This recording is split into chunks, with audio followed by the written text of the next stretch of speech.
দুর্গাপুরে আপডেট এবার আপনাদের দিই। দুর্গাপুরে গণধর্ষণের শিকার ডাক্তারি পড়ুয়া 3 জনকে ইতিমধ্যেই গ্রেফতার করেছে পুলিশ। ধৃতদের 10 দিনের পুলিশি হেফাজতের নির্দেশ দেওয়া হয়েছে। আটক আরও এক।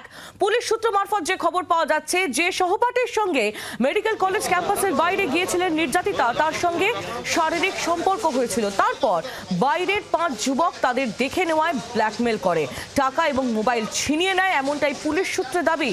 নির্যাতিতার বাবার অভিযোগের ভিত্তিতে 3 জনকে গ্রেফতার করে এবং একজনকে আটক করা হয়েছে পুলিশের তরফ থেকে।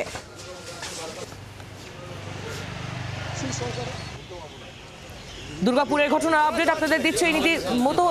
তোলপাড় পড়ে গিয়েছে এই ঘটনায়। দুর্গাপুরে গণধর্ষণের শিকার হয়েছে এক ডাক্তারি পড়ুয়া। ভিন রাজ্য থেকে পড়তে আসা ডাক্তারি পড়ুয়া, ওড়িশার বাসিন্দা এই পড়ুয়া, এমনটাই খবর। 3 জনকে ইতিমধ্যে এই ঘটনায় গ্রেফতার করা হয়েছে এবং একজনকে আটক করা হয়েছে। যে 3 জনকে গ্রেফতার করা হয়েছে তাদের 10 দিনের পুলিশি হেফাজতের নির্দেশ দিয়েছে আদালত।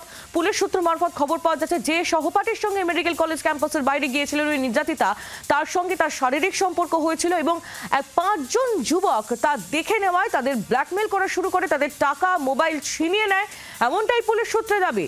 নির্যাতিতার বাবার যে অভিযোগ, তার ভিত্তিতেই 3 জনকে গ্রেফতার এবং একজনকে আটক করেছে পুলিশ।